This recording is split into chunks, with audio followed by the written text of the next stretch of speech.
George Balecki here, back with Sammy P in our Nesson studios. 6 games left in the Celtics regular season before the playoffs are finally around. They're jockeying for first place in the East, but the story of this week for the C's, losing Robert Williams, their starting center, the big man, a guy that was jockeying for the Defensive Player of the Year award.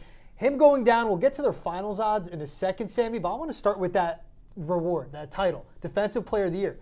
Rob Williams going down, that bodes well for Marcus Smart and even Bam Adebayo, it looks like. Marcus Smart, the betting favorite at multiple books to win the award now. And here's a guy who was 200 to 1 or higher about 6 weeks ago. But what has happened over that course, the Celtics have locked in and honed in on the defensive side of the ball. And he's the best defender metrically on the best defensive team in basketball. So Williams out of the way. I don't think he would have won it anyways.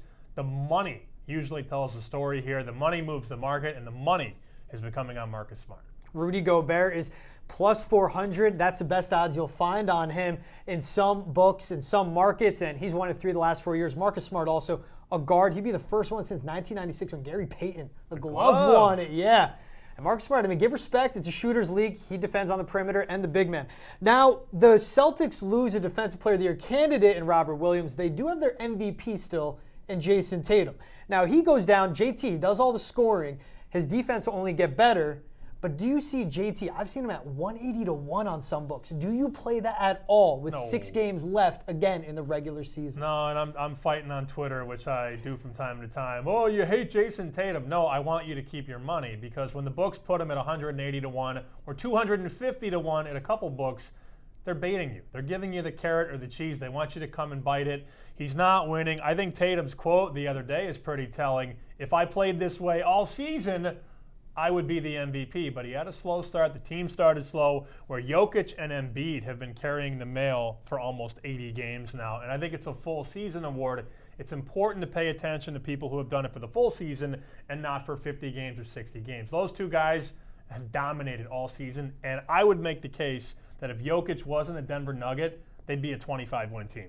That's how important he is to that team. And Joel Embiid, same case. No Ben Simmons until he got James Harden. He didn't have that second superstar. And for JT, you touched on his last 25 games, averaging 30 points, 50% shooting from the floor, 40% from 3. But like you said, hasn't been the whole season about it. Right. Still special. Now, how about for the C's? Let's go Ime Udoka, Coach of the Year real quick. 16-1 to win that. Monty Williams still the betting favorite. Do you play that at all with hopes that the Celtics make a push and get first in the East, and it would look even better for Ime with Robert Williams out? Much more realistic at 16-1, and you do the implied probability, that number is more realistic than Jason Tatum at 180 or 250 to 1. They need the one.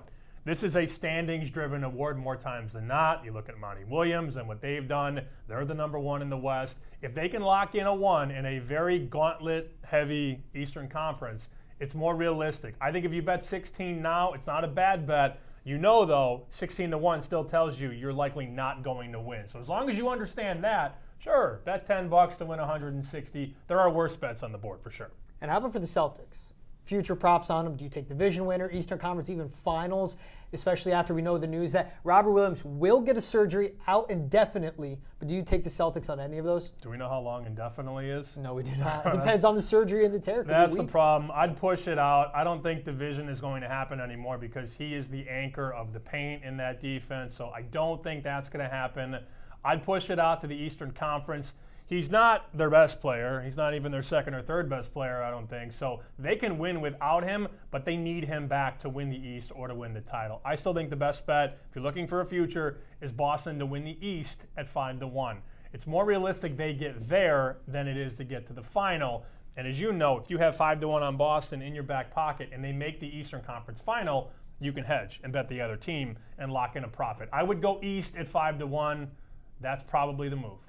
Of course, the Suns still the overall betting favorites to win the finals, and Nets, the favorite out of the East, plus 550 where the market stands right now. My favorite guy to talk betting with, though, Sammy P. As always, thanks, man. Thank you.